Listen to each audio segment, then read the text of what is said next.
My name is Sara Davis. I am a mother of two, a wife, a wellness coach, a motivational speaker, and this is my story.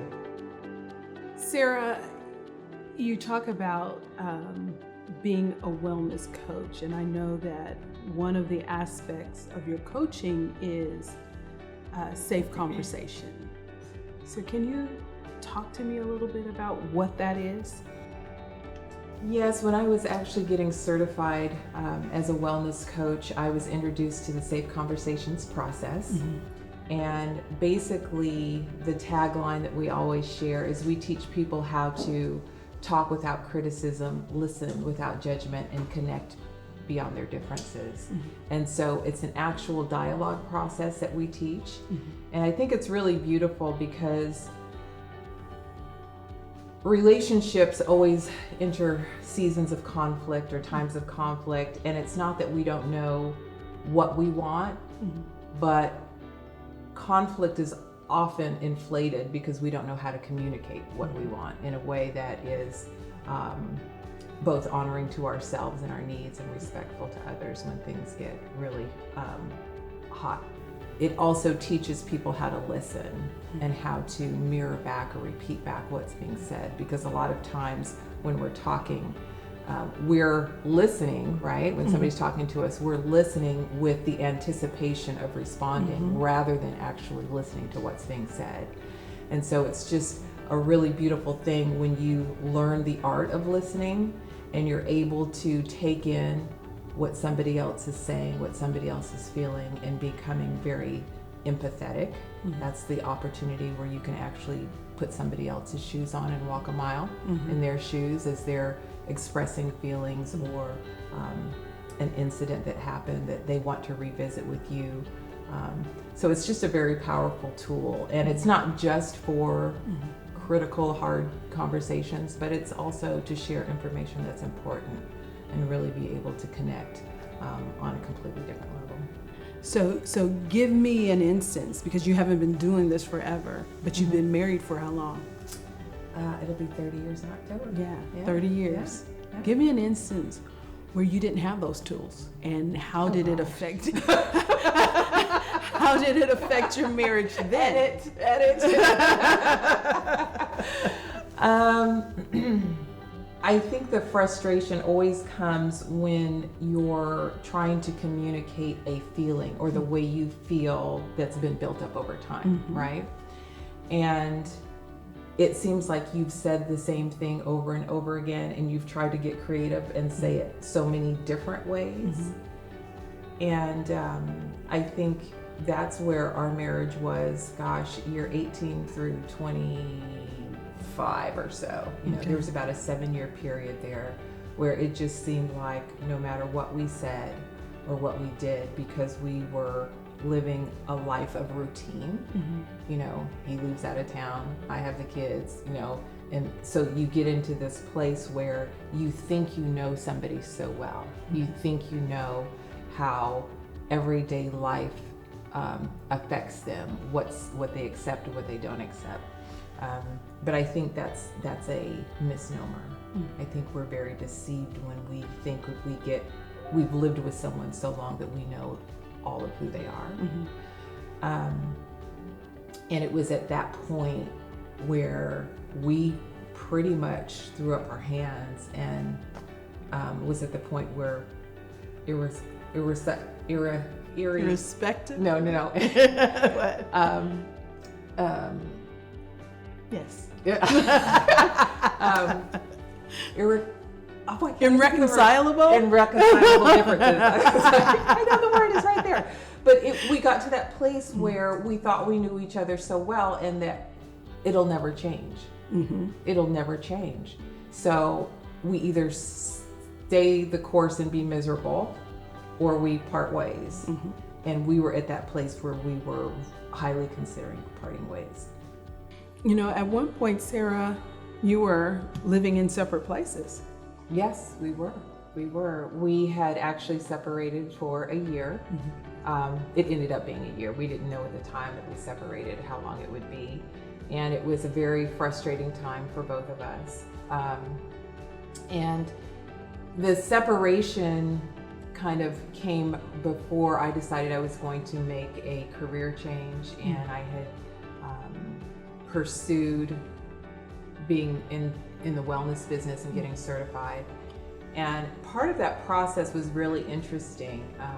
I was introduced to the Safe Conversations idea, and just heard a little bit from the founder, who was talking a lot about childhood wounds and how we communicate and go through life behaving and speaking through those wounds.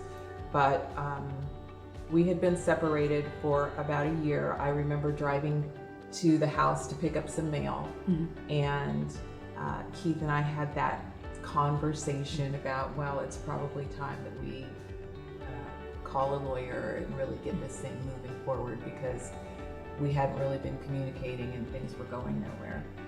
And it was about mid-year. I got back in my car with a very strong resolve and was driving down the freeway, and God and I always have these conversations, and he started speaking to me because I was really excited about the prospect of having a new life. I was like, hey, things will change. I get to reinvent myself. I'm going to start a new career, all of those wonderful things. And I'm driving down the road, and he starts talking to me about being a wellness coach. And I'm like, yeah, God, I'm so excited. And all of this information I'm learning is so powerful. And he said, okay. And he said, you plan on being really successful in your business. I was like, yeah. And you plan on making lots of money. I'm like, yeah. And people are going to pay you because they believe you have the tools that will allow them to change their lives. Yeah. And so you don't believe that your husband can change. And I was like, ooh. And I think that was the first time that I really came face to face with the truth, with the truth. And Keith and I have been on staff at a church. We've been, we poured into lives of other people with the belief that they could change, that God could do anything. And really had to take pause and say, God, you can really do anything. Who am I to assume, to doubt that this man that I've loved for years, who's the father of my kids, would never change? Why am I not affording him that opportunity or that? And so I, by then, was in tears and pulled off the freeway and went back to the house, walked in the door, bawling. And he's like, what happened? Did you have an accident? And I was like, no. And I shared with him the experience. And I said, I don't know what really God is doing or what he wants for us. But one thing I do know is that I'm always open to him.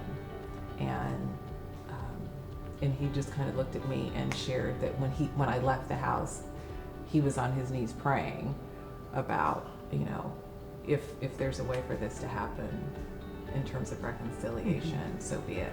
So you were dealing with macular degeneration, and was it getting progressively worse, or what was triggering in your mind that I can't depend on the man that I married? Well, it was getting worse in the fact that I went through college. I was an English major. I was reading papers and books and doing all of those things and living life pretty normally. When the blind spot was of 1 degree. I'm going to assume that childbearing probably accelerated that process. And at the time, I wasn't doing a lot of reading anyway. When my kids were young, I applied for a position to teach English to middle school kids. Ask me why I did that, I don't know. You were a great teacher. And I had great students. But it wasn't until I started having to deal with real text, actually having to read text, I was like, oh, I've got a problem. And I think the convergence of starting a new career, having a traveling husband, not being able to all of a sudden really realizing the gravity, if you will, of the disease because of the condition. Because when I left the doctor's office, he basically said, there's no help for you. You know, this is just going to get worse. So then what do you do with that? How do you live life moving forward, knowing that there's something that you can't stop that's heading your way, that's not all positive, you know? And then stress makes it worse. It accelerates the process. Okay. And so all of that was happening at one time. And so I think it just kind of took its toll on feeling abandoned, feeling overwhelmed, having a desire to do more, and yet having this very natural process that, you know, it's kind of like you're going, no, you know, but there's nothing you can do. You can't take a pill, you can't get surgery, you can't, you know, and you just live life making moment to moment adjustments and feeling very alone in that because nobody knows what you can and can't see or what you can and can't do. You just live with that. And so I think, you know, his absence made that even more overwhelming at the time. What word of encouragement would you give to someone who has problems looking at their legacy, whether it's their life story or things that they've gone through, and navigating through those things to find the value? I think it really goes down to a belief system. Your belief system, I would have to say, is the first thing that pops in my head. I remember listening to Beth Moore, and she was sharing her testimony about believing in God.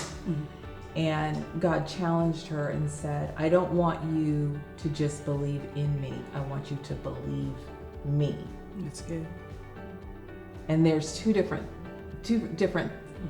you know, you can believe in a healing God, and then you can believe that God can heal you, you know? And so I think that we often get caught up in the minutia of life and the things that happen around us or happen to us, or the experiences that we have that allow us, or the culture that we live in, that indoctrinate us into believing something different than who God really says we are. And when you get to that place where you believe God for his word, you stand on his word, and you say, regardless of what it looks like around me, I know what Dad said about me. I know I have the power to overcome. I know I have the ability to speak to mountains and they will move. It's a whole different positioning of your mind, your spirit, and your understanding, and the way you live life. Our stories are an accumulation of life experiences, and if your story was a book, what would you want your story to say about you?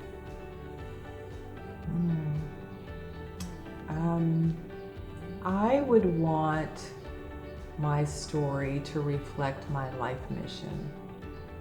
And my mission statement for my life is, regardless of what environment I'm in, who I'm with, who I interact with, that I leave them or the environment better than I found it.